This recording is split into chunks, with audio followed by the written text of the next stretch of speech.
Bendita sois vós entre as mulheres, bendito é o fruto do vosso ventre, Jesus. Santa Maria, Mãe de Deus, rogai por nós, pecadores, agora e na hora da nossa morte. Amém. São Miguel, rogai por nós. São Francisco e Santa Jacinta, rogai por nós. Todos os anjos e santos de Deus, rogai por nós.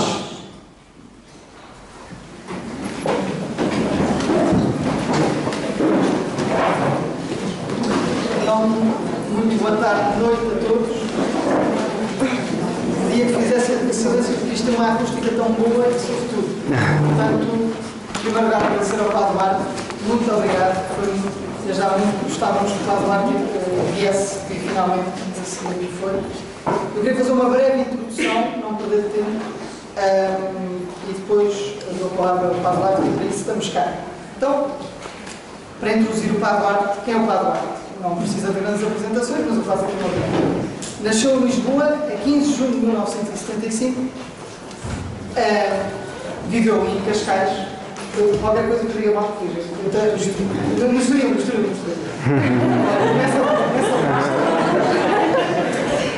Licenciou-se em Gestão e Administração de Empresas junto da Universidade Católica Portuguesa, junto ao mesmo ano.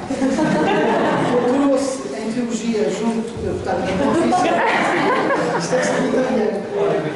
Pontifícia Universidade de Santa Cruz. Tem várias obras publicadas, principalmente sobre Teologia Moral. Para aqui, para os jovens, que há muitos jovens aqui das equipas de início, que entre 1997 e 1998 desempenhou a função de responsável do setor de Cascais das EJMS, para quem está aqui das equipas. Em 2002 criou e desenvolveu o site www.santidade.net, que sou assim um frequentador cibernético e acho que vale a pena, destinado a promover a vocação universal à santidade. Acompanhou de 1998 a 2008 o Padre Gabriel Amor, que ano passado foi chamado a Casa Eterna, exorcista da Diocese de Roma e fundador e presidente honorário da Associação Internacional Exorcista. Em 2008 o Padre Duarte também foi nomeado exorcista adjunto da Diocese de Labé e desde esse ano que é membro desta associação que eu disse, que eu referi há bocado. Desportos que praticou. Ténis, vela, karatê, equitação, ski alpino, ski aquático, karting, bodyboard e motociclismo. Estava com uma ainda não chegava. Hobbies, gosta de tocar bateria, guitarra e mecânica de motas. E assim, para não ficarmos um bocadinho sobre o Padre Duarte, cito só uma entrevista que o Padre Duarte deu ao jornal e depois passo a palavra. Até aos 20 e poucos anos, nunca tinha pensado em ser padre, muito menos imaginava-me tornar exorcista. Meteu na cabeça que havia de ser santo, mas um santo moderno. Isto é o jornalismo. Havia de casar, ter 10 filhos e comprar a quinta com a pista de motocross. Sempre que ganhasse uma prova nas motas, e o sonho era aparecer na revista favorita, a Motojornal, falaria ao mundo sobre as coisas de Deus. Seria, portanto, um santo de mota que bebia Coca-Cola, não sei se é verdade, comia gelado do Santinho e à praia de Vinhos. Ainda hoje pensa assim, eu disse, isto é a cita do Paulo, as pessoas têm uma imagem da santidade um bocado formada. Pensa-se que ser santo é ter penitência, rezar muitas horas, mas ser santo é amar em tudo o que se faz, é amar em tudo o que se faz. E a única coisa incompatível com o amor é o pecado. Quem ama, não mata, não rouba, não mente. Tudo aquilo que é honesto em matéria, prima para me santificar. E eu percebi que Deus precisava e precisa de santos normais no mundo. E depois, conta também, fiquei muito triste quando senti a necessidade, dentro do caminho sacerdotal ao princípio, porque tinha já o planeamento da vida, não é? Ter os 10 filhos. E quem é que iria ser santo a ganhar provas de moto, diz o Padre Duarte? Quem iria ser santo a comer pastéis de Belém e a ir para o vinho? Eu tinha construído um plano que achava perfeito. E agora está aqui. Parece que Deus, de facto, teve um outro plano para o Padre Duarte. E vamos ouvir o que o Padre Duarte tem para nos dizer. É para mim uma honra tê-lo aqui. E pronto, e deixo-me introduzir. Muito obrigado, Padre Duarte. Nada. Começar por confessar que O Afonso tem várias virtudes, eu não conheço muito bem, mas uma delas é a perseverança. Já nos conhecemos há uns 4 anos, talvez, e sempre que eu encontro o Afonso, Sr. Padre, não pode ir lá, como é que pode lá ir? Vamos marcar.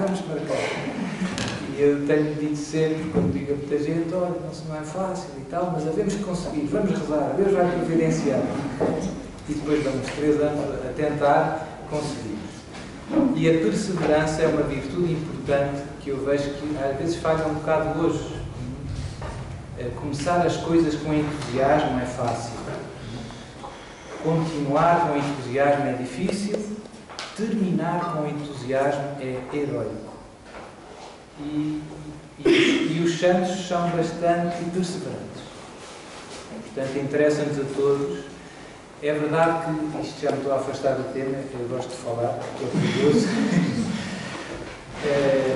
É verdade que hoje vivemos num mundo que tem grandes coisas, tudo mudou muito, mas uma das coisas que tem complicado a nossa vida do ponto de vista humano e espiritual é facilidades a mais.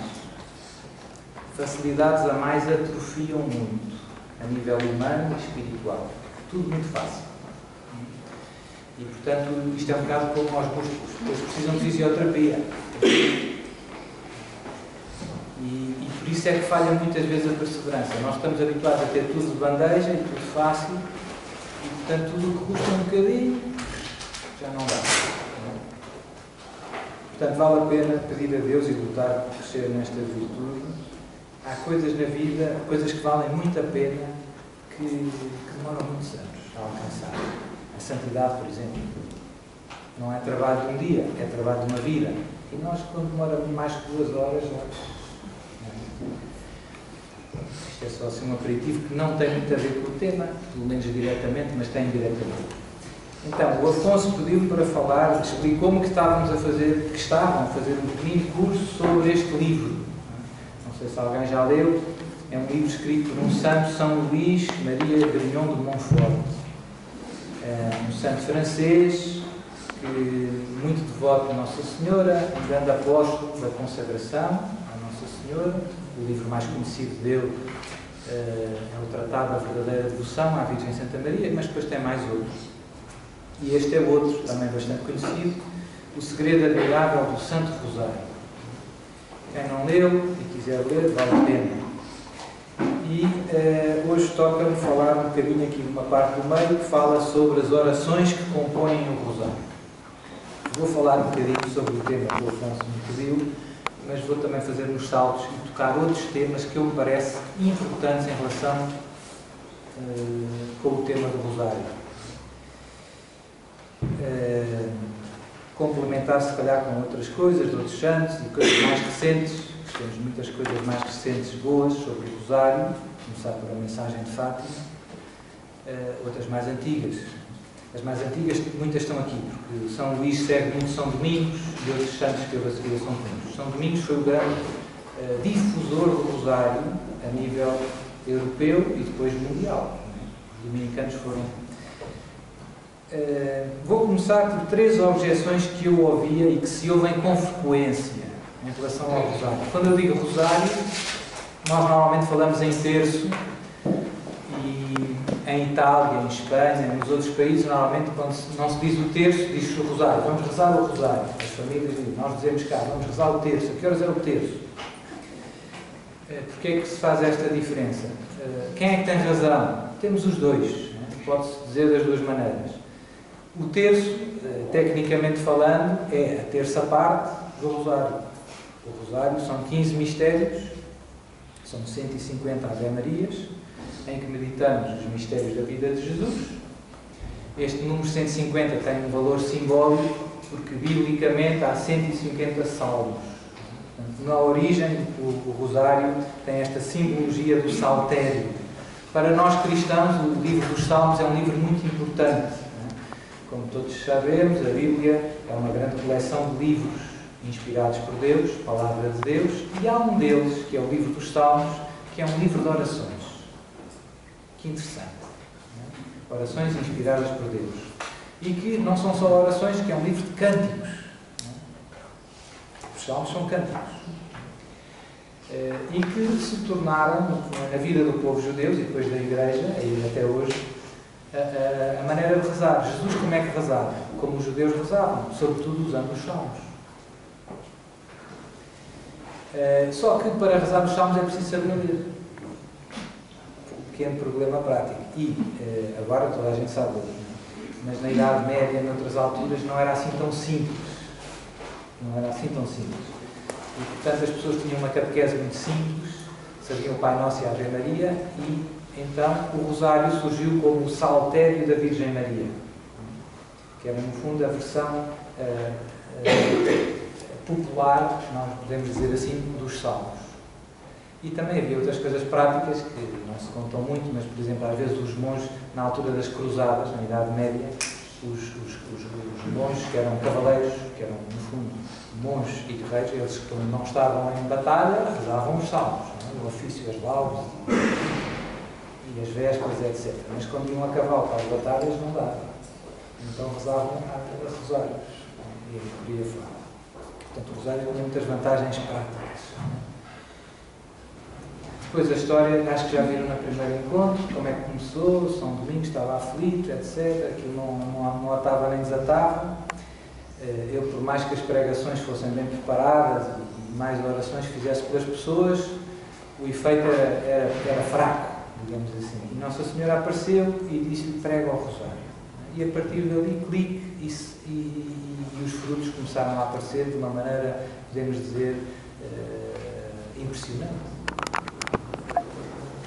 E isto é engraçado, que é uma grande receita para o nosso apostolado. Deus conta com cada um de nós para levar a sua palavra e o seu amor a muita gente que está à nossa volta. E nós, às vezes, temos ideias nossas e estratégias nossas que têm sempre uma eficácia bastante fraca. Qual é o segredo, na minha opinião? O segredo é não inventar, é obedecer ao céu. O que é que Nossa Senhora nos pediu para fazer? Não ter muitas ideias. Nós gastamos tempo e força a tentar resolver o problema com as nossas ideias, em vez de então é pregar o algo. E depois corre muito melhor e cansa muito menos. Pronto, São Domingos também aprendeu isto da maneira um bocadinho mais... demorou um bocadinho, depois ele lá percebeu. E depois, na história do Ocidente, resumindo muito, o Rosário tem uma história impressionante. Foi as grandes conversões nessa altura, depois houve logo uma batalha impressionante ali ao pé de Toulouse, que os cristãos ganharam contra os albigenses também em minoria, que parecia que íamos, digamos assim, perder, e acabou por, milagrosamente, Nossa Senhora valeu-nos. Depois houve um Papa, São Pio V, um Papa muito importante na história da Igreja, que era dominicano, portanto era discípulo de São Domingos, tinha muito amor a Nossa Senhora e ao Rosário. Houve uma altura em que os turcos vinham por aí afora e ninguém os parava, e o Papa São Pio V, o que é que fez? Tentou juntar uma pequena armada católica, não havia muita gente, digamos assim, ninguém quis entrar muito na história, e depois promoveu uma grande campanha de oração do Rosário para que Deus nos livrasse dos turcos. Os turcos vinham por ali afora, ninguém os parava, os muçulmanos, e a pequena armada católica, contra todas as expectativas humanas, ganhou milagrosamente a famosa Batalha de Lepanto. E a partir daí nasceu a festa de Nossa Senhora do Rosário, dia 7 de outubro. Por isso é que o mês de outubro é conhecido como o mês do Rosário. Nas nossas paróquias, sempre ver aquelas piedosas senhoras que no mês de outubro rezam o Rosário no mês de maio, também é conhecido como o mês de Maria, também se reza. Pronto, portanto, esse 7 de outubro, ainda hoje, nós temos esta festa litúrgica, em memória de Nossa Senhora do Rosário, também conhecida como Nossa Senhora das Vitórias. Portanto, isso marcou muito, isso foi mais um evento histórico em que nós vimos como o Rosário é forte. Aquilo que humanamente parecia perdido, através da intercessão de Nossa Senhora, através da força do Rosário, conseguiu-se aquela vitória impensável, digamos assim. E, portanto, há uma longa história de triunfos, etc. Depois muitos santos também propagaram muito, etc. Eu queria sublinhar alguns factos mais recentes, como eu dizia, portanto, estes do São Domingos, do Beato Alano, do São Luís Maria Grignion de Montfort, já se falou um bocadinho no primeiro encontro, imagino eu, certo? Depois, mais recente, duas aparições muito famosas, em que normalmente não se dá muito ênfase à importância do terço e do rosário, mas que é injusto, porque Nossa Senhora insistiu muito. Lourdes, por exemplo, normalmente quando pensamos em Lourdes pensamos nos doentes, nos banhos dos doentes. Aquilo é um santuário, quem está doente vai a Lourdes, etc, etc. É um bocado injusto reduzir Lourdes a esse aspecto. É verdade, porque Santa Bernabé escavou e apareceu a fonte, e muita gente foi curada com a água, tudo isto é verdade. Mas omitem-se factos importantes que são esquecidos muito e não lhes é dado o justo peso. Por exemplo, pouca gente sabe que em todas as aparições de Nossa Senhora de Lourdes, Santa Bernabé rezou o terço com Nossa Senhora. Eu acho que foram 18 aparições, eu tenho aqui umas notas. Nas 18 aparições de Lourdes, Nossa Senhora rezou o terço com Santa Bernabé. Mais, em algumas das últimas aparições, Nossa Senhora rezou os 3 terços, rezou o rosário completo com Santa Bernabé. Só isto já é um grande ensinamento. O que é que Nossa Senhora nos está a dizer? Pelo seu exemplo, que o terço é muito importante. Ela tinha feito outras coisas, não é? Portanto, o terço é muito importante. O rosário é muito importante. Ela rezou o rosário. Aparecia sempre com o rosário e pedia. E depois pediu esse rosário pela conversão dos pecadores, que é igual a Fátima.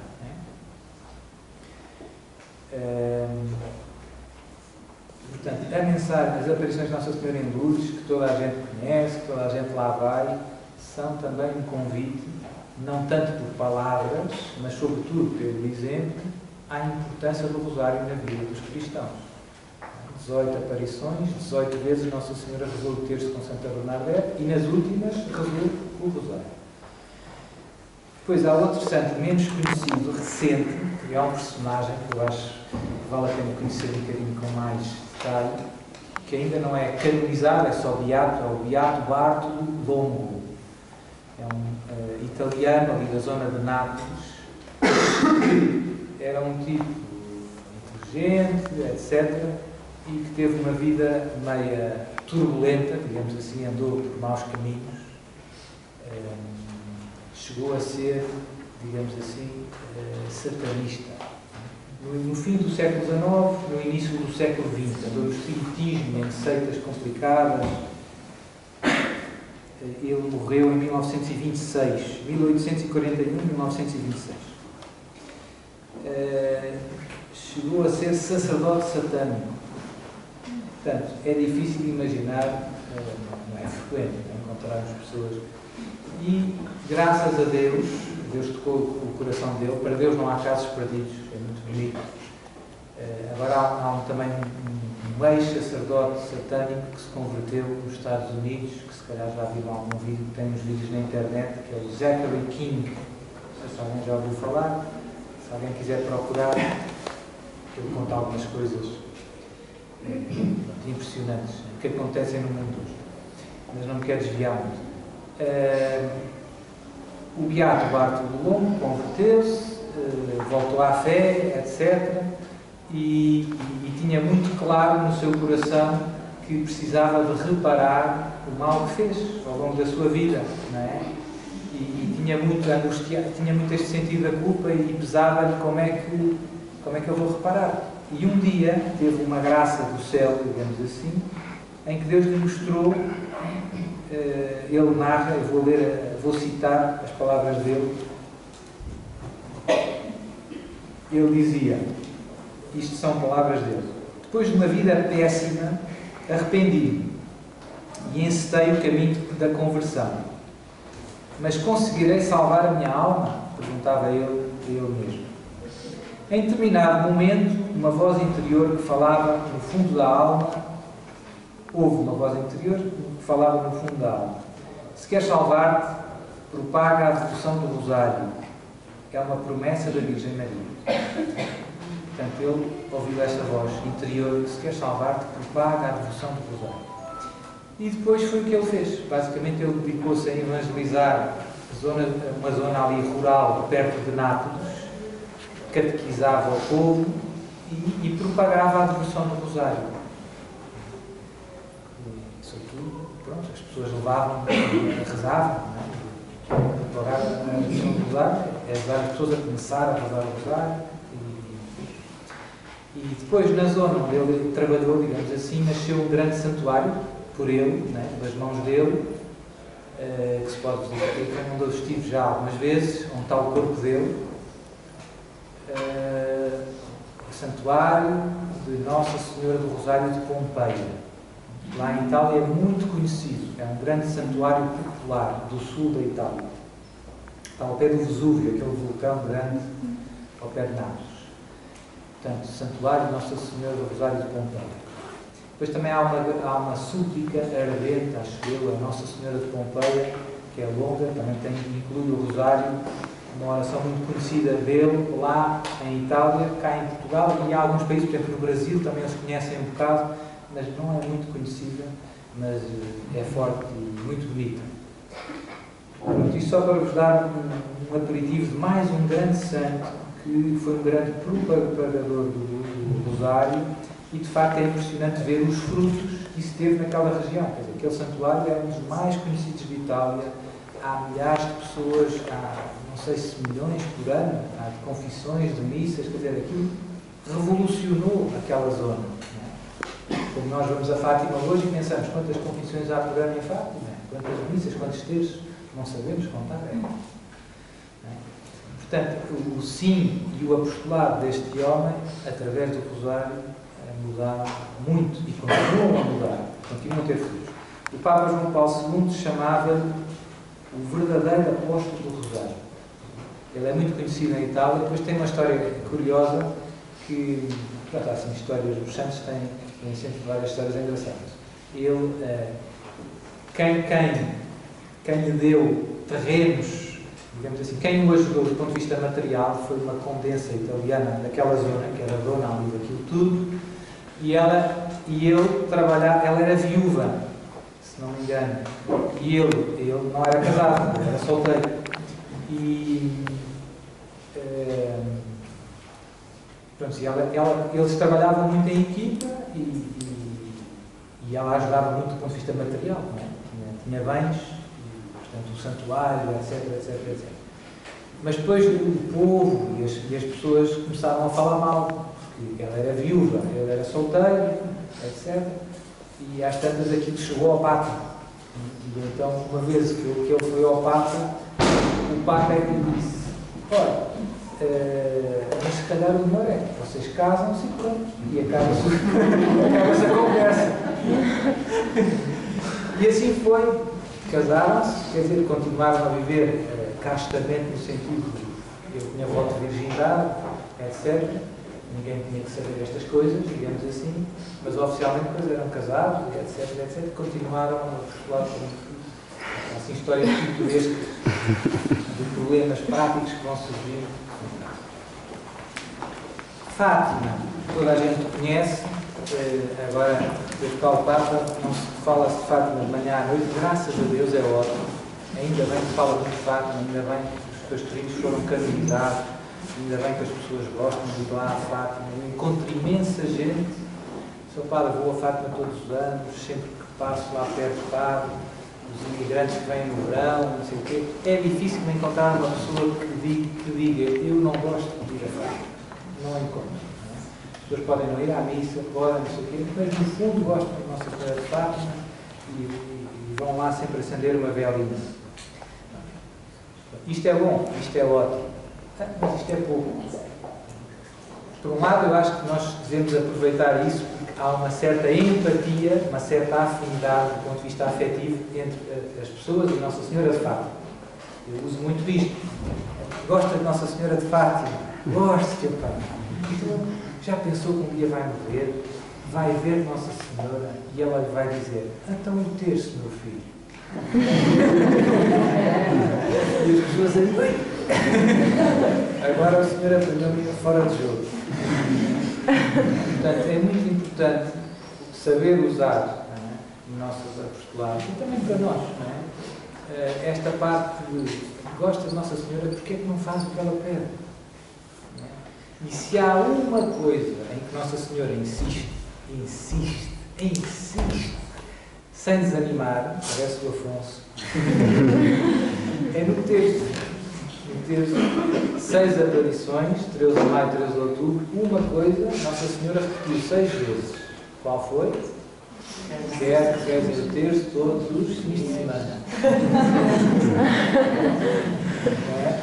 Todos os dias. Todos os dias, sei lá. Não é? Todos os dias.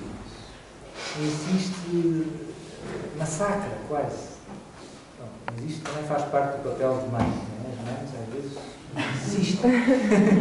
Oh mãe, já chega. Insiste. Logo na primeira aparição, eu vou para o céu, sim, e a Jacinta vai para o céu, sim, e o Francisco vai para o céu, sim, mas tenho de rezar muitos. Calma lá que já apanhaste. E por aí afora, tenho aqui muitos doentes que são é preciso que se convertam e diz nas aparições, sempre recomendava que rezassem o terço. Aos que pediam curas. Portanto, rezem o terço para alcançarem a paz. Rezem o terço à Senhora do Rosário para alcançarem a paz. Só ela lhes poderá valer. Portanto, a Senhora do Rosário, só ela lhes poderá valer. Isto soa familiar. O Lepanto foi a mesma história. São Domingos, os albigenses, foi a mesma história. Se não fosse Nossa Senhora do Rosário e o terço, estávamos feitos ao bico. Digamos assim. Na Primeira Guerra Mundial, não há um problema pequeno. Portanto, parece que encontramos aqui um certo padrão ao longo da história e da vida da Igreja. Nos momentos de aperto, de aflição, o grande remédio é o terço, é o rosário. E a pena que nós, às vezes, não vemos o óbvio. Sempre começa a olhar de trás e a ver, não, isto é sempre assim. Quando está há fogo na cozinha, como é que se resolve? É o terço. Quando é preciso chamar o INEM, como é que se resolve? É o terço.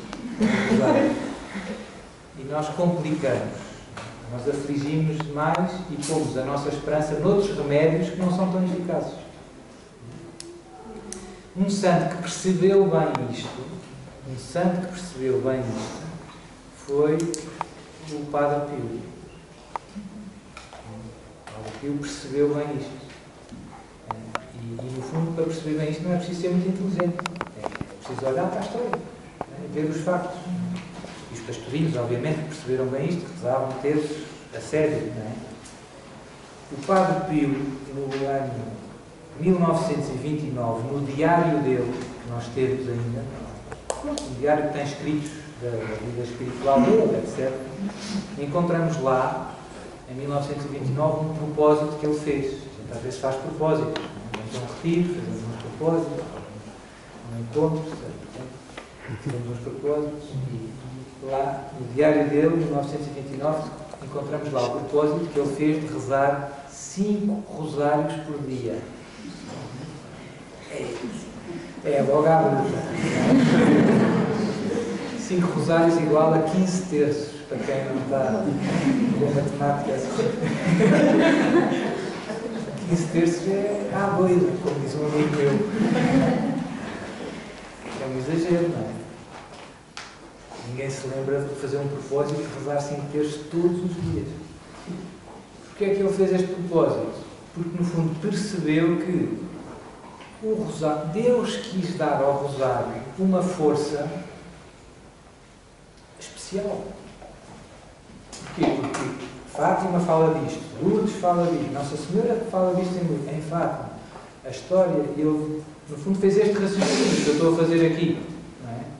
Nos momentos de aperto, a grande arma que o céu nos propõe é o terço. Portanto, não é preciso inventar muito, é preciso muitos terços. A lógica do Padre Pio foi esta. E ele rezava. E há uma história que eu gosto muito de repetir, estou sempre a repetir, que era uma vez uma senhora, ele estava sempre com o terço na mão, às vezes dizia, então o que é que está? E ele dizia, eu consigo fazer várias coisas ao mesmo tempo. Uma vez uma senhora estava ao pé dele e disse, senhor padre, faz-me impressão como é que o senhor consegue rezar tantos terços. E ele virou-se e respondeu, e a mim faz-me impressão como é que a senhora consegue rezar tão poucos.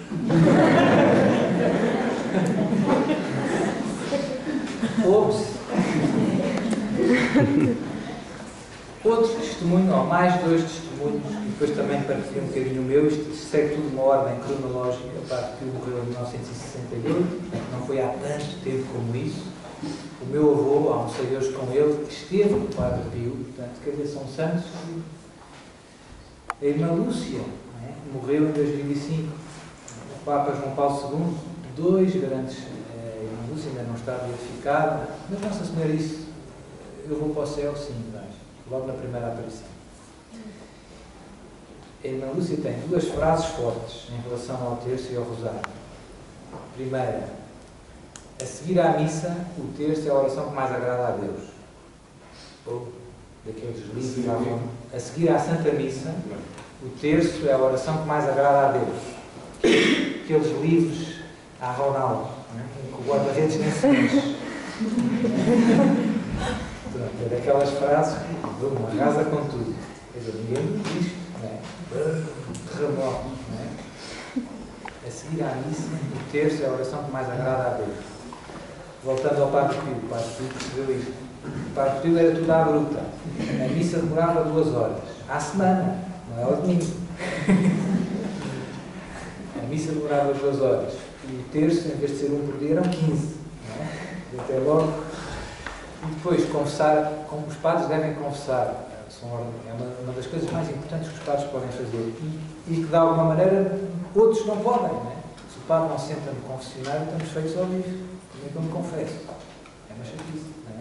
O Padre Pio confessava horas e horas e horas. Portanto, a vida do Padre Pio resumida era missas, confissões e terços. Eu gosto muito do Padre Pio. A irmã Lúcia, o terço a seguir à missa é a oração que mais agrada a Deus. Segunda afirmação forte da irmã Lúcia, que eu acho brilhante também e forte, e que devia ter muitas consequências na nossa vida. Não há nenhum problema espiritual ou material. Ai, estou doente. Ai, não tenho emprego. Ai, o carro estragou-se. Não há nenhum problema espiritual ou temporal, mas material, digamos, que não possa ser resolvido com o terço. Não há nenhum problema. Não há nenhum problema que não possa ser resolvido com o terço. Espetacular. Portanto, são 2 frases que podem ir para os favoritos. É verdade que se alguns padres ouvissem isto, iam se zangar comigo. Isso não se pode dizer. Então, há assim umas objeções clássicas contra o terço. O terço não é uma oração litúrgica. E então? Qual é o problema? O que interessa é que funcione. É como a história de só se pode marcar golos. Marquei o golo, bateu a bola, bateu no joelho e foi golo. E então? É golo ou não? Normalmente só se marca golos pelos pés. E de cabeça. E então? Mas se marcar pelos joelhos é golo. Portanto, é uma objeção um bocado ao lado. É verdade que a liturgia, sim, eu sei a teologia, sabemos todos, mas Deus quis dar ao terço uma eficácia sublime. Mostram os factos. Estes que eu já contei. Portanto, é um bocado triste andar a bater no terço, digamos assim, no rosário. Porque o céu faz o contrário. Nossa Senhora em Lourdes, em Fátima, os santos, entusiasmam-nos pelo terço e pelo rosário. Digamos assim, desincentivar as pessoas do rosário é triste. É ao lado, é um tiro nos pés. Portanto, estas 2 frases da irmã Lúcia eu acho que são fortes e muito importantes. São João Paulo II, para mim, também morreu em 2005, todos nós conhecemos, como a Ana Lúcia, para mim ajudou-me sempre muito em tudo e muito na questão da vocação. Porque para mim, quando foi a história do ser padre, primeiro Deus mostrou uma história do ser santo. Ser santo é que é. Aí o que Deus me mostrou foi uma ideia muito simples. Que ser feliz, a felicidade que todos desejamos naturalmente, não se escolhe. É engraçado que depois quem estuda, a felicidade não é objeto de escolha. Vem pré-programado de fábrica. É tipo o Android ou o Windows. Já lá está. Não muda. Vem assim. Nós temos esta inclinação natural para a felicidade, para o bem, para o amor. Depois não temos o caminho decidido. Para onde é que vamos? Até lá. Mas que queremos ir para lá, queremos. E Deus mostrou-me com muita paciência que, no fundo, ser feliz é ser santo. Daí a história do site Santidade.net. E depois, logo a seguir, mostrou-me que a santidade é compatível com tudo aquilo que é honesto. A história dos pastéis de Belém, do guincho. E é importante que alguém ajude o mundo de hoje a perceber isso. Ser santo não é uma seca. É exatamente o oposto. Mas ninguém explica. Parece uma seca. Mas não é. Pode ser a andar de skate. Então, a felicidade que eu mais desejo, no fundo, os homens, digo isto de outra maneira, os homens que viveram plenamente a humanidade, aquilo que Deus criou. O que é ser homem? Os santos foram os homens, podemos dizer, mais homens, que viveram a 100% a humanidade. Pronto, é isto. O pecado é algo que desumaniza, que destrói o que é ser homem. Portanto, é como beber gasolina. É má ideia. Má ideia beber gasolina. E, sobretudo, é má ideia acender um fósforo a seguir. Portanto, ser feliz é ser santo. Deus mostrou isso e por aí o entusiasmo, eu como gostava de andar de moto e etc, ainda gosto, já não tenho moto. Mas ainda gosto, mas ontem andei de moto. Andei gostado. Também andei de Porsche, emprestado. Mas isto para dizer, tudo aquilo que é honesto é ocasião de amar a Deus e o próximo, de encontro com Deus. Esta é uma grande notícia para nós. A santidade não é algo que nos desumaniza, é algo que nos realiza. Pronto, voltando ao São João Paulo II, o Papa João Paulo II ajudava-me a ver isto na prática. Eu olhava para ele e percebia que ser santo é ser plenamente humano, não é preciso pôr entre parênteses. O Papa João Paulo II ia fazer ski, já era Papa. Eu vi fotografias do Papa a fazer ski, Papa. Fotografias. Quando chegou ao Vaticano, mandou construir uma piscina. E depois houve um monsenhor que lhe veio dizer que está a ficar muito caro. E ele respondeu, é mais caro eleger outro Papa.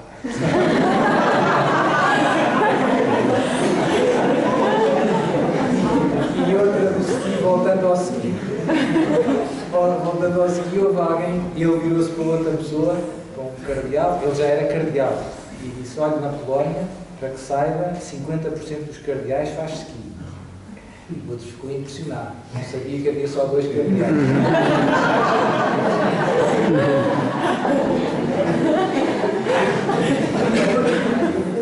E ele ajudou-me muito a perceber, ele era um pouco a encarnação do que eu via no Evangelho. Jesus mostrou no Evangelho, dentro dos Evangelhos, que ser feliz é ser santo. E depois eu via isso na vida do Papa João Paulo II. Portanto, ele ajudou-me imenso. Depois, ele é um Papa muito mariano, como todos nós sabemos, tirou o lema dele lá do tratado, não é deste livro, mas é do outro livro, do São Luís Maria, do Tratado da Verdadeira Devoção, aquele Totus Tuus, é a forma de consagração a Nossa Senhora, Portanto, ele ama imenso Nossa Senhora. E o que é que ele dizia do terço e do rosário? O terço, ou o rosário, dito em italiano, eles diriam: o rosário é a minha oração preferida. Forte. O rosário é a minha oração preferida. Uma oração maravilhosa. Maravilhosa pela sua simplicidade e na sua profundidade. Às vezes há pessoas que dizem: o rosário é muito repetitivo. O terço é um bocado repetitivo. Mas o amor é repetitivo. Os namorados são muito repetitivos. Não sei se já viram por isso. Não é? Estás tão gira. Outra vez. O amor é muito repetitivo. O amor é muito repetitivo. E não se cansa. Não é? Portanto, se está a pesar, o sinal não é, o problema não é da oração, é que o amor está a arrefecer. Quando a coisa pesa, quando o amor pesa, quando já me custa dizer que estás muito gira, que és muito querido e gosto muito de ti, é porque o amor está a arrefecer. Cuidado, é um sinal de alarme. A solução não é desistir de dizer, é ter mais amor. O amor torna tudo leve. Tudo. E outra objeção que se ouve com frequência é a nossa devoção, e o Papa João Paulo II ajuda muito a isto também. O rosário é uma devoção a Nossa Senhora, mas nós somos cristãos, devemos estar centrados em Jesus. Jesus é que interessa. É a história, é a objeção protestante, que entrou também um bocadinho na Igreja Católica. Entrou um bocadinho, e até ao cúmulo de... Eu tive amigos meus que não foi cá em Portugal, que é para não pensarem mal de nada, mas que no seminário onde eles andaram, seminaristas, não podiam rezar o terço. Se fossem apanhados a rezar o terço, arriscavam sair para a rua. Não é bem-vindo o terço, às vezes, em ambientes católicos. Isto é uma mentalidade protestante, que infelizmente entrou muito, porque não, tem que ser tudo litúrgico, tem que ser tudo Jesus, Jesus, Jesus. Qual é o erro aqui? É que aproximar-nos, olhar para Maria, não nos afasta de Jesus. Jesus veio-nos por Maria. Não é? São Luís é excelente ajudar-nos a perceber isto. A devoção a Nossa Senhora aproxima-nos de Jesus. Não nos afasta de Jesus. Não há concorrência. Ao colo de Nossa Senhora está o menino Jesus. Portanto, o terço é uma oração cristocêntrica. E mesmo nas orações, o Pai Nosso, quem é que nos ensinou? Era o que eu queria falar hoje, não é? Quem é que nos ensinou o Pai Nosso? Jesus. Portanto, o terço está cheio de Pai Nosso. A Ave Maria, bendito o fruto do vosso ventre. Jesus. No centro da Ave Maria, quem é que está? Jesus. Nós dizemos o nome de Jesus graças ao terço 150 vezes. É bom. Portanto, e nos terços meditamos os mistérios de quem? Da vida de Jesus. Portanto, o terço não é cristocêntrico, não obra. É muito cristocêntrico. Olha-se para Nossa Senhora e Nossa Senhora quem expõe é Jesus. À frente. E depois as orações que compõem o Rosário, isto era o tema que eu queria falar hoje com mais calma, vou-me redimir agora. O Pai Nosso, já sabemos, o Pai Nosso é muito importante e infelizmente vale a pena meditar o Pai Nosso de vez em quando com calma. Porque nós rezamos muitas vezes o Pai Nosso e as palavras de Jesus ensinou-nos o Pai Nosso.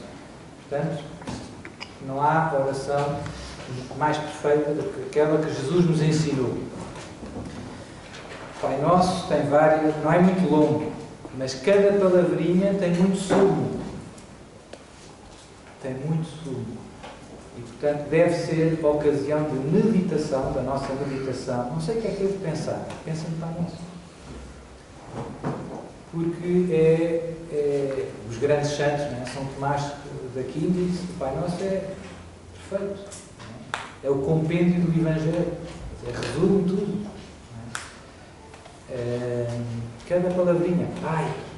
Deus é meu Pai. agora há um muçulmano, há uma história, há uns testemunhos interessantes na internet, já esqueci do nome dele, mas vi uns vídeos e gostei. Houve um muçulmano que se converteu. Há vários, não é? Que se convertem. Só que dizem que têm que falar baixinho. Senão... E então houve assim alguns milagres, digamos assim. Ele converteu-se porque no Corão fala-se muito de Jesus. Fala-se mais de Jesus no Corão do que Maomé. E acredita-se em coisas impressionantes que Nossa Senhora concebeu milagrosamente. Portanto, ele foi posto pelos pais em criança a estudar teologia muçulmana e às tantas, estudando o Corão, disse, mas Jesus é muito importante, porque as afirmações que se fazem aqui no Corão são muito fortes. E começou a investigar, às tantas começou-se a aproximar dos cristãos por causa que estava interessado em aprofundar os estudos sobre Jesus. E às tantas converteu-se, digamos assim, ao cristianismo. Depois a família aceitou muito mal, etc, teve mesmo a morrer e milagrosamente Deus ajudou, salvou. E agora dá o testemunho dele, está na internet, eu partilhei no Google+, Google Plus, uns vídeos e, portanto, tenho que ir à procura. Não me lembro do nome. Mas uma das coisas que ele diz comovido, quase a chorar, é: eu não sabia que Deus é meu Pai. Para um muçulmano é impensável dizer isto. Impensável. É quase uma blasfémia. Deus é Deus, é o transcendente, é o Senhor do Universo. E a minha relação com Deus é de submissão, é de servo, de escravo, no fundo, mas no sentido de temor. Há um abismo entre mim e Deus. E é verdade, há um abismo. Para nós cristãos dizer que Deus é Pai é uma coisa tão fácil, mas se nós pararmos um bocadinho, Deus quis nos dar a graça de sermos seus filhos. É uma coisa tremenda. Já não nos maravilhamos com isto. O testemunho dele ajudou-me a... Pois é, ele tem razão. Pronto, Pai nosso, pois não é Pai meu, é nosso. Significa que somos irmãos uns dos outros. Tem muito sumo. Que estás nos céus. Lá em cima, longe. Não, os céus é o transcendente. Estás para além da criação. Que não te confundes com a criação. E depois vêm as 7 petições do Pai Nosso. Que têm todas... E depois, a ordem das petições do Pai Nosso é importante. Jesus ensina-nos, no fundo, o que é que devemos, quem é Deus, Pai Nosso, e depois, o que é que devemos desejar e na ordem em que devemos desejar. A santidade pode-se ver de várias perspectivas. Do ponto de vista moral, a santidade, do ponto de vista, se nós quisermos, ontológico, metafísico, é participar na vida divina. Deus é santo. Se eu mergulhar em Deus, se eu estiver cheio de Deus, estou cheio de santidade. Do ponto de vista moral, é a retidão do desejo, é querer o que é verdadeiramente bom. E há muitas coisas boas, querer primeiro o que é melhor, depois o que é seguir. Santo Agostinho dizia isto: ama, mas ama com ordem. Pronto, esta ordem no desejo, o Pai Nosso dá-nos pelas petições. Pai Nosso que estás no céu, santificado seja o vosso nome. Em geral, a tradução não ajuda muito a perceber. Às vezes é difícil de perceber. Se a gente perguntar o que é que significa santificado seja o vosso nome, ficamos um bocado na dúvida. Parece que soa, a ideia que dá é, parece que o nome de Deus ainda não é suficientemente santo. Santificado seja o vosso nome, mas isso é uma coisa que choca. Não tem tão Deus.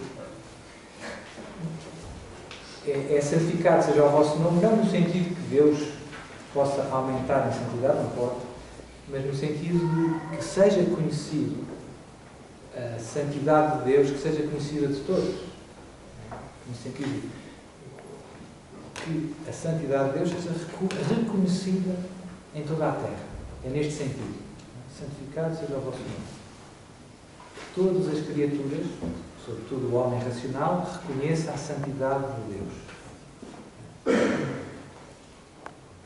Isso é a primeira coisa que pedimos no Pai Nosso. Porquê? Porque é a coisa mais importante. A coisa mais importante é que Deus, no fundo, seja conhecido como Ele é, verdadeiramente, sem deformação. Que Deus seja conhecido. Santificado seja o vosso nome. Nós dizemos isto, nem temos noção do que estamos a pedir, às vezes. Pronto, tenho vontade de explicar as outras, mas vou passar só assim. Depois vale a pena, quem quiser. Onde é que eu vejo isto, Sr. Padre? Há vários comentários ao Pai Nosso muito bonitos. Os grandes teólogos, os grandes santos têm comentários ao Pai Nosso. Há um livro do professor João César das Neves, com o Padre Barta Cunha, se não me engano, que é um comentário ao Credo, ao Pai Nosso e à Ave Maria, feito pelo São Tomás de Aquino. Muito bom, está em português. Venha a nós o vosso reino. Também é uma coisa que não nos soa muito. O que é que isso significa? É a segunda coisa que pedimos no Pai Nosso. É muito importante. Não é indiferente. O que é que estamos a dizer quando, em geral, uma ideia que às vezes nos escapa um pouco é a salvação que Jesus já trouxe e que já começou há 2000 anos. O Verbo se fez carne, morreu e ressuscitou, destruiu o pecado, a morte, libertou-nos do mal, do demónio. Já aconteceu, por um lado. Mas, ao mesmo tempo, ainda não está plenamente realizada. É um processo.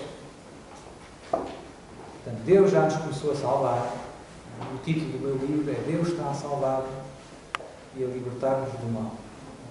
Mais ou menos, mas sublinha exatamente esta ideia. A salvação por um lado, é um facto que já aconteceu, mas que ainda não está plenamente consumado. É um processo.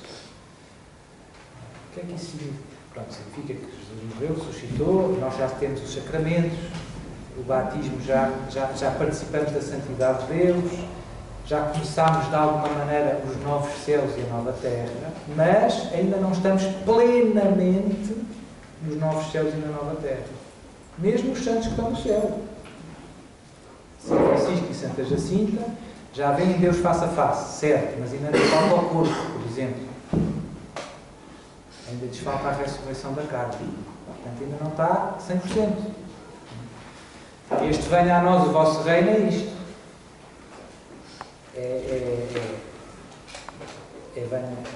Venha Jesus, venha o Rei, que há de vir para julgar os vivos e os mortos, e o seu reino não terá fim, dizemos no credo. Portanto, venha a nós o vosso reino, no fundo estamos a pedir que venha Jesus, que venha ao ponto final no mal. Isso é que era bom, Sr. Padre.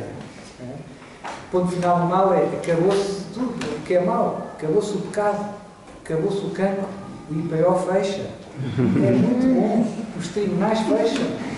A PSD fecha. Yes! É isso. Venha a nós o vosso reino, é isso. É Jesus voltar, julgar os vivos e os mortos, e o seu reino não terá fim. E, sobretudo, a morte acaba. Ressurreição da carne. À imagem de Cristo glorioso. Senhor, claro, não diga, vou rezar isso com força. A próxima vez que rezar o Pai Nosso. Venha a nós o vosso reino. Os primeiros cristãos, no Apocalipse, aquele grito Maranatá, vem Senhor Jesus, é a mesma ideia. Vem Senhor Jesus, ponto final no mal e chega. E venha. Há muita gente que se escandaliza porque é que Deus permite o mal. E de facto tem razão. Tem razão.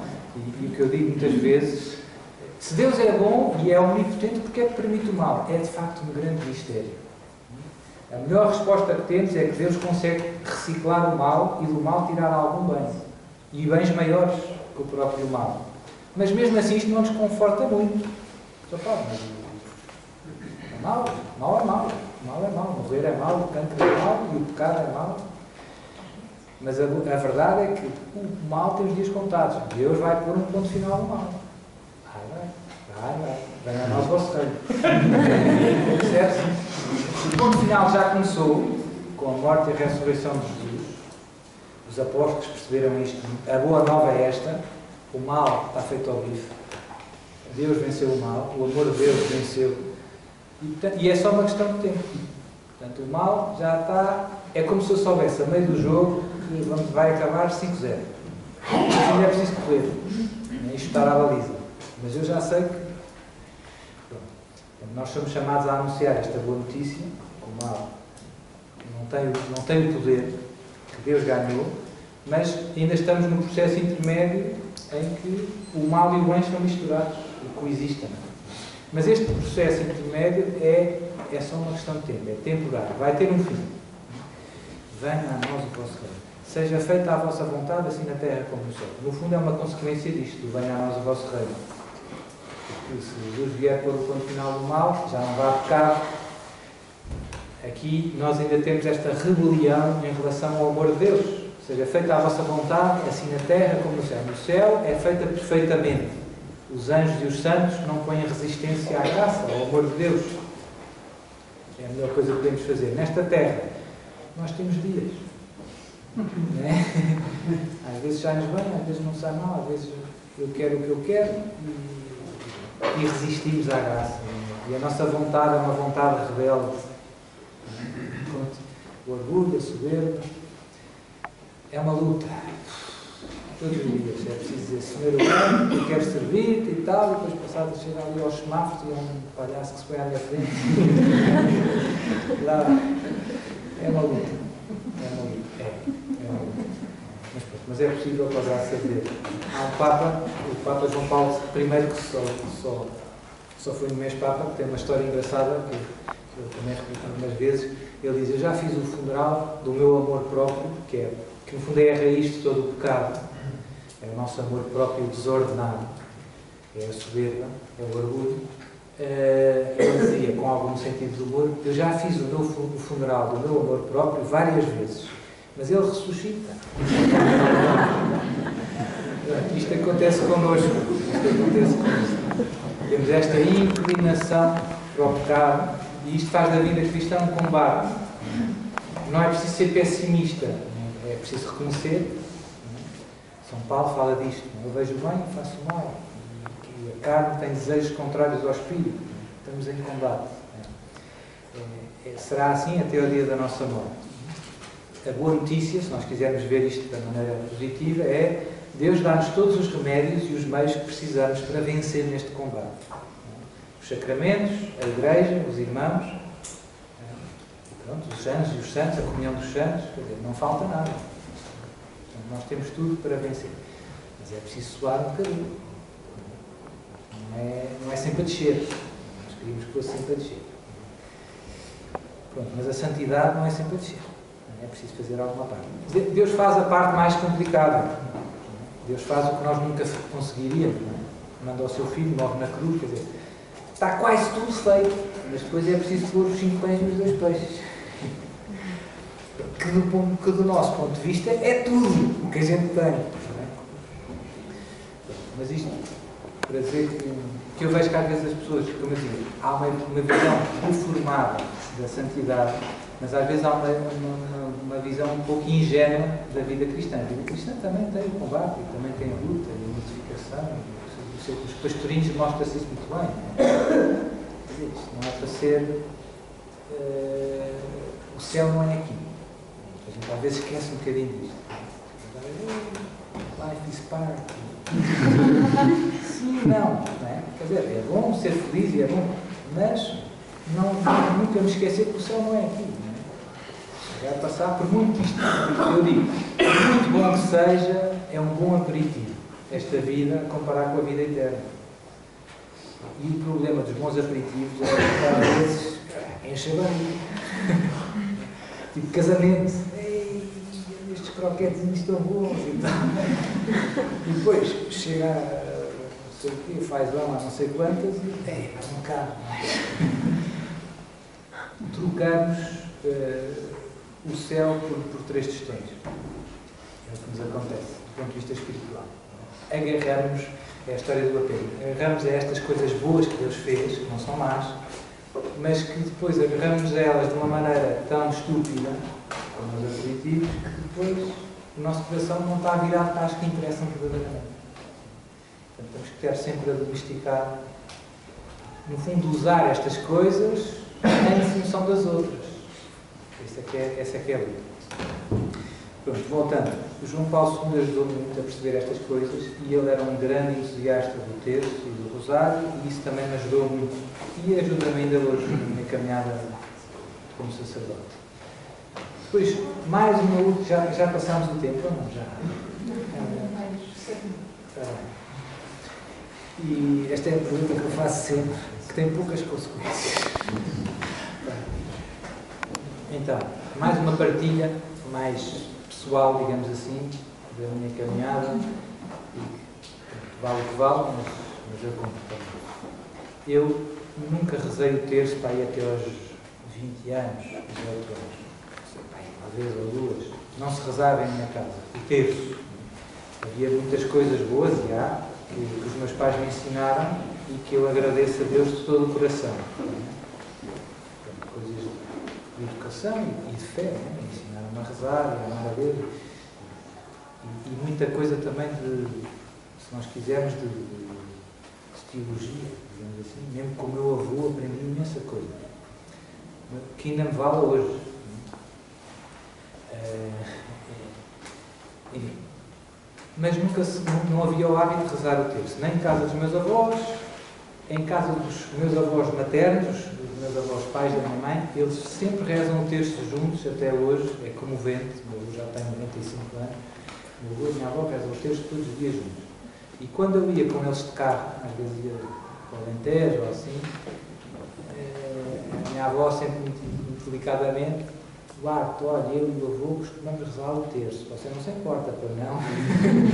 E vai rezar o terço. Não, avó, reze. Mas com os outros avós não se rezava, com os meus pais não se rezava. E às tantas, uma das minhas... Jesus usou várias coisas para eu me aproximar de Deus. Uma delas foi o Sairef. Não sei se, eu acho que ainda existe, algumas pessoas já ouviram falar do Sairef, já há vários Sairefs. Depois deu campos de férias tipo Milongas, estes outros campos de férias que há por aí. Deu filhos e netos, digamos assim. Começou com o Padre João Seabra. O Padre João Seabra é que puxou o primeiro casal para o primeiro Sairef. E às tantas a minha irmã ia para o Sairef nas férias da Páscoa. Não, ia em setembro, e nas férias da Páscoa, a família da minha mãe é do Alentejo, eu ia sempre para o monte, andava de moto com os meus tios, né? E a minha irmã ia a pé a Fátima. E eu pensava, que estupidez, gastar as férias e ir a pé.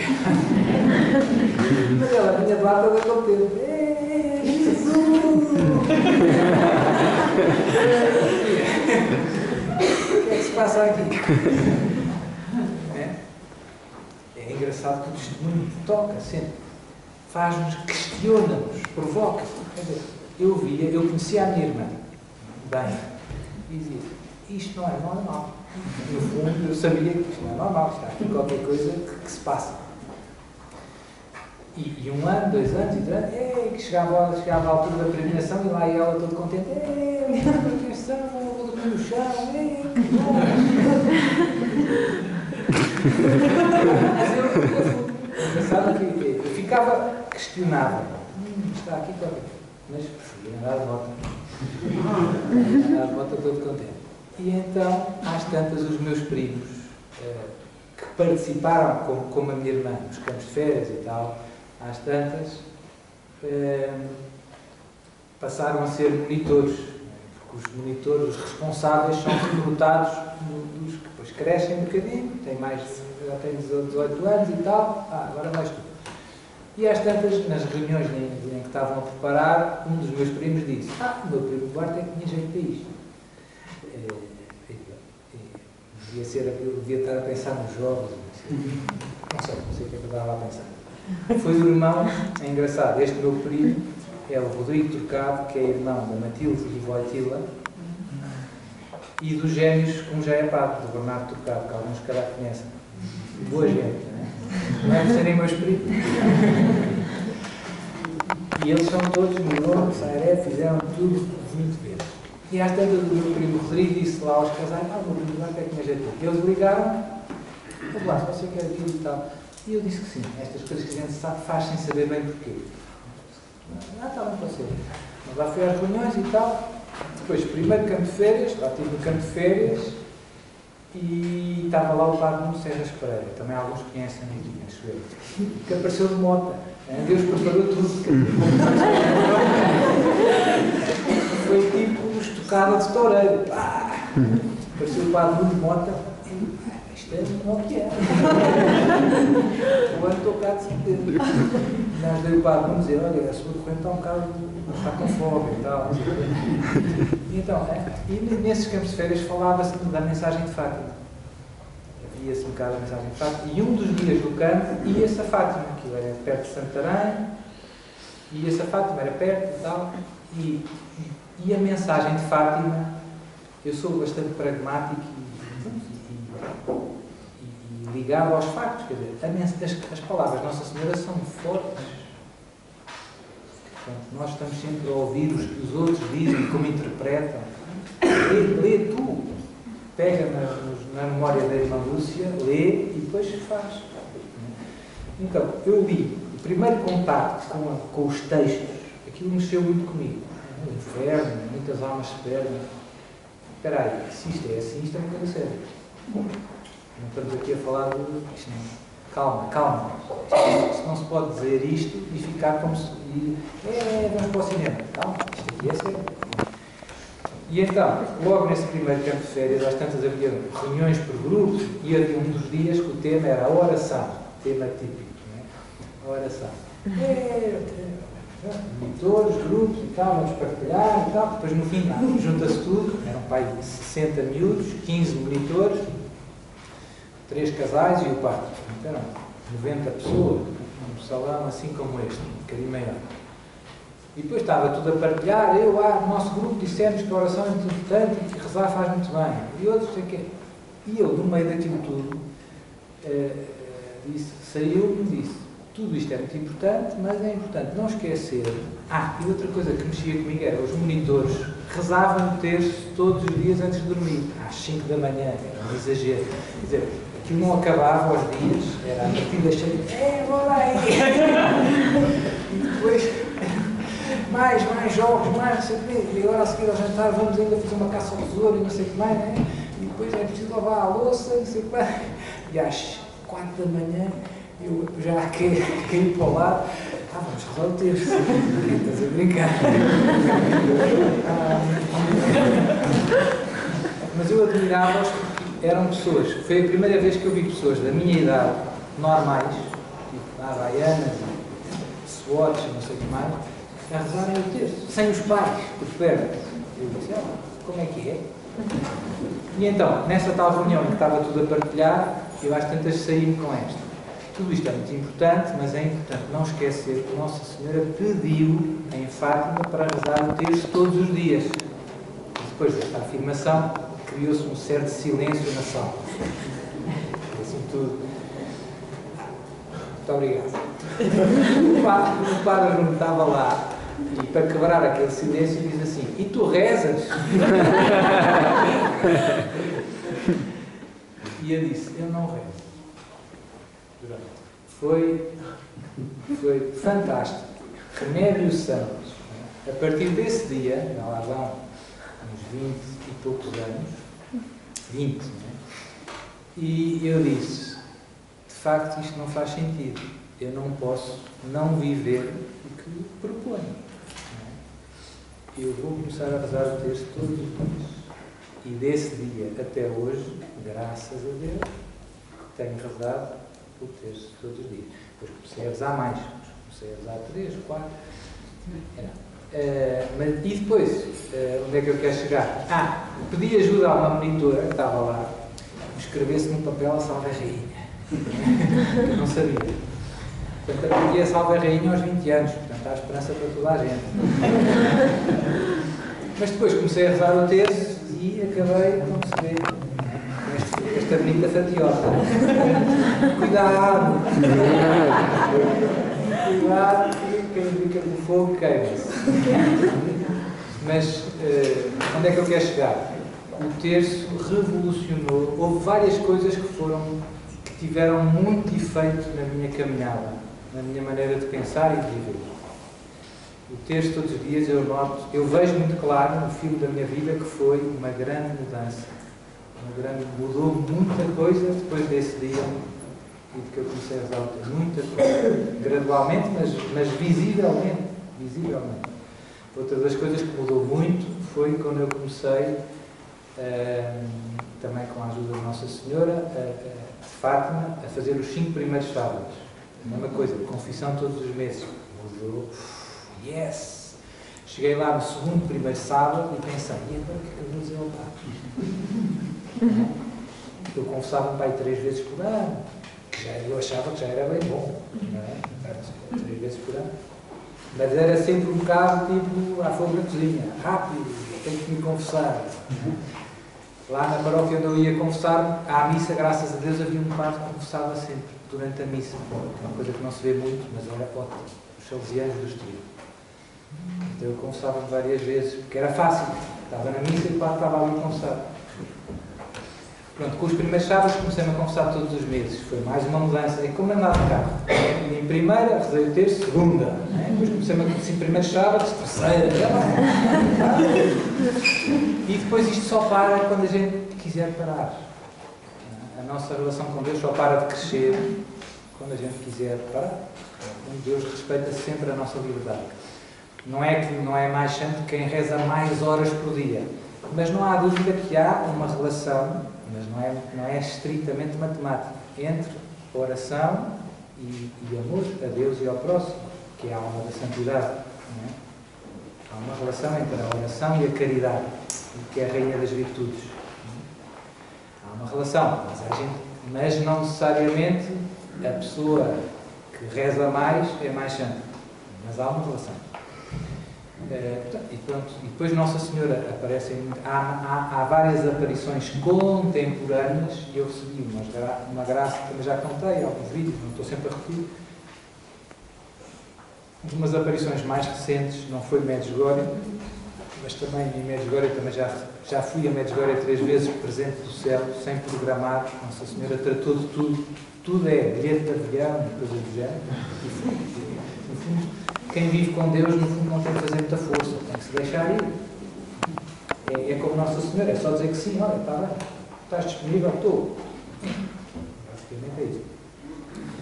Então, Nossa Senhora depois diz várias coisas, pede o rosário, recentemente, não é? Que no fundo não é nada de novo. A gente vê a história e diz, pois sempre foi isto, não é? Nossa Senhora insiste muito nos tempos em que vivemos no rosário. É sempre tipo disco riscado. Rezem o rosário, rezem o rosário, rezem o rosário. E prepara-nos para tempos difíceis que já começámos a viver. Ninguém fala muito nisto. Nós vivemos num cristianismo de está tudo bem, é preciso ser positivo, está tudo na... E no fundo Nossa Senhora aparece e diz, muitas almas perdem, cuidado, pecados, isto não vai bem. E nós fingimos que está tudo bem. Não está tudo bem. Crise de fé tremenda. Isto nunca teve... Na história da humanidade, se nós víssemos o filme da história da humanidade, os tempos que estamos a viver são dramáticos do ponto de vista espiritual. Paganismo. Pecado de manhã à noite. Crianças a serem escandalizadas, ou seja, incitadas ao pecado pela autoridade pública. Aqueles que tinham a obrigação de defender os mais fracos pervertem as crianças. O aborto é quase imposto legalmente. Quer dizer, nós estamos a bater no fundo. Mas não vemos. Não vemos. Nossa Senhora não é que vem para, diz estas coisas, não é para alarmar, é para nos ajudar, para nos salvar. É como alguém que tem um cancro e que não aceita, não quer aceitar o facto. E alguém diz, não, pá, cuidado, que quimioterapia, se fizeres a quimioterapia, há chance. Há chance. Eu vejo isto, quer dizer, eu vejo, resumido, a humanidade está nesta situação. Está com um cancro espiritual, o pecado banalizou-se, perdeu-se a fé, e por isso é que o mundo está um bocado como está, e nós não estamos a tomar o remédio. Há esperança, se nós nos arrependermos, não é? Conversão, Fátima resume-se numa palavra, conversão. Quem é que fala disto hoje? Ninguém. Há palavras que parece que se tornaram proibidas dentro da igreja. Pecado, não se pode falar de pecado. Isso assusta. Só pá, juízo. Quem se da catequese não pode. Jesus é meu amigo. E é verdade. O Catecismo, volume 2. Jesus é muito meu amigo. Volume 3. Jesus é mesmo meu amigo. Crisma. Jesus é o melhor amigo do mundo. Até os 10 mandamentos não sei. Não é? No outro dia houve uns amigos meus, missionários, que fizeram uns jogos com um grupo do Crisma, 10 anos de catequese. 10 anos de catequese, e havia umas perguntas tipo rally paper. Quem é a terceira pessoa da Santíssima Trindade? Ninguém soube responder. Portanto, e a gente finge que está tudo bem. Não está tudo bem. Rapaz, se vir um bocado negativo, paciência, não importa ser negativo. Eu quero é ajudar as pessoas a ir para o céu. Quero lá saber se fica bem na fotografia ou se fica mal. Se fica mal, agora. Não é? Quero fazer o que o céu pede. E nós perdemos tempo com coisas que são um bocado ao lado. É? Pronto, portanto, resumindo e concluindo, onde é que eu quero chegar? Rosário, rosário, rosário. Ajuda, funciona, eu experimento todos os dias e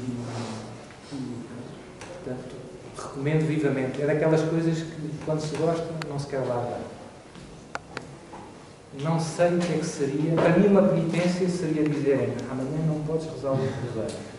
Não sei como é que eu geraria isso. Seria uma dura penitência. Portanto, quem tiver coragem, experimente. Não tenho contraindicações. Penso muitíssimo a par lá. Não. Se quiser. Então, vamos dar um espaço para duas, máximo 3 perguntas. Porque já se faz tempo. Se calhar. Não, se calhar máximo 2. Muito rápido. Alguma vez, durante algum exorcismo ou algum momento, o demónio referiu o rosário como algo que não gosta ou alguma situação assim parecida? Boa. Então, o demónio detesta ao terço, em geral. Eu insisto nas pessoas que eu recebo, por causa dos exorcismos, nestes últimos 9 anos, para terem uma ideia, são 311 casos, dá uma média de 4 casos graves por mês. Uma das coisas que eu peço, que é para rezar o terço em família todos os dias, é o mínimo. Peço 4 coisas: missa, confissão mensal, missa e comunhão todos os dias, terço em família todos os dias e oração de libertação no fim do terço. E oração o quê? De libertação. É uma oração, é o Pai Nosso com mais uns.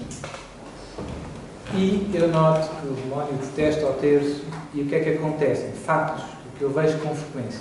As pessoas querem rezar o terço. Nos casos graves, as pessoas não conseguem rezar o terço. Nos casos muito graves. As pessoas que são atacadas pelo demónio não reagem mal, exatamente, não é fotocópia, não é em todos os casos, mas há alguns casos que eu tenho, por exemplo, se começássemos a rezar aqui o terço, elas já entravam em crise, digamos assim. Às vezes parece que desmaiam, assim, não estão cá, às vezes estrabucham, gritam, tiram com as cadeiras, etc. Portanto, eu tenho um grupo de oração às sextas-feiras em que se começa sempre com o terço. E então, tenho casos de pessoas que eu ajudo, ali da zona, que vêm ao grupo de oração. Há casos em que as pessoas mal entram no grupo de oração, começam ao terço, já... Não. Mas já tenho uma equipe, aquilo é muito sereno e tranquilo. Uma pessoa que entra lá pensa, isto é tudo maluco. A gente já faz as coisas com uma certa naturalidade, porque há uma salinha e tal, e há umas pessoas que param, eu continuo como se nada fosse, as pessoas rezam o terço, tudo uma boa, não é? Pronto, quem vai pela primeira vez acha isto é tudo maluco, mas pronto. Às vezes não se portam muito mal, há pessoas que só desligam e, portanto, a maior parte das pessoas não percebe. Não é? Só Depois, outra coisa que acontece com frequência, o demónio parte fisicamente o terço. Partem-se as contas e as bolinhas e perde-se a cruz, desaparece. Outra coisa, desaparece o terço. Eu deixei o terço dentro da minha mesa cabeceira, não aparece. Não é? Com frequência. Depois, durante os exorcismos, se nós rezarmos o texto, como dizia as pessoas aqui, no restauração, etc. O que é que acontece? Às vezes, enquanto eu estou a atender um caso e outro, sobra um bocadinho de tempo, 15 minutos, 10 minutos, e eu aproveito o tempo e vamos rezando dezenas. Estão lá outras pessoas que me ajudam e rezo mais uma dezena, mais segundo Mistério Doloroso, Pai Nosso. Então, às vezes as pessoas chegam ou saem e sentam-se ali a rezar connosco. Nos casos também que estão mal, elas às vezes aguentam mal. No outro dia, por exemplo, fui numa excursão aqui a Madrid, ao Escorial, um lugar onde supostamente aparece Nossa Senhora. Eu acho que é verdadeiro. Se alguém não for e quiser ir, vale a pena. O Bispo tem dado várias aprovações. Como é que se chama o sítio? O Escorial. Não dessas autorizações. É o Escorial.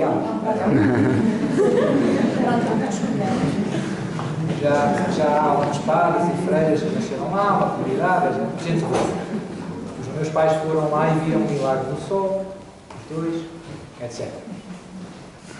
O que é que eu ia dizer? Nós fomos no autocarro, vinhamos no autocarro e, como são 5 horas de viagem, olha que sorte. Queridos amigos, vamos rezar o rosário. Nós, os que vão lá já sabem qual que vão, não é? Mas havia 2 pessoas que não estavam muito bem no autocarro e aquilo foi um bocado animado. Depois eu por acaso troquei por outro autocarro, rezei um terço ou 2, depois fui para outro autocarro também a rezar mais terços e fazer perguntas e tal, que é sempre a evangelizar. Depois quando voltei ao autocarro, venha rápido. Nós rezamos e às vezes trabucha um bocado. A gente vê, o terço tem força. E depois fisicamente, o terço também por ser um objeto bento, abençoado, as pessoas que me ajudam lá nos exorcismos seguram nas pessoas, às vezes que é preciso segurar.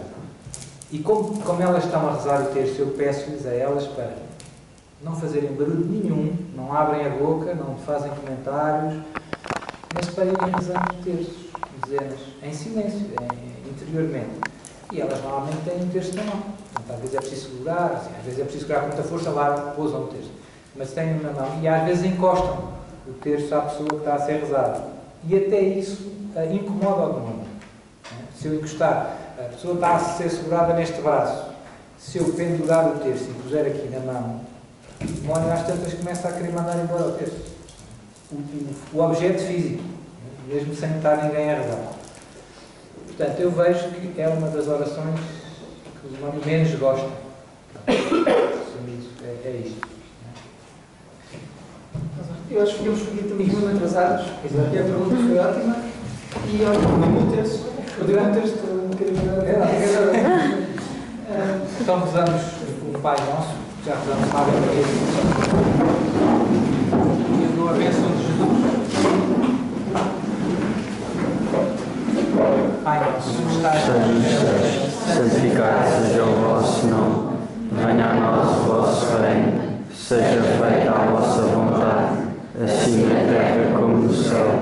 O pão nosso cada dia nos dai hoje, perdoai-nos as nossas ofensas, assim como nós perdoamos a quem nos tem ofendido, e não nos deixeis cair em tentação, mas livrai-nos do mal. Amém. O Senhor esteja convosco. Ele está no meio de nós. Abençoe-vos Deus Todo-Poderoso, Pai, Filho e Espírito Santo. Amém. Bendigamos ao Senhor.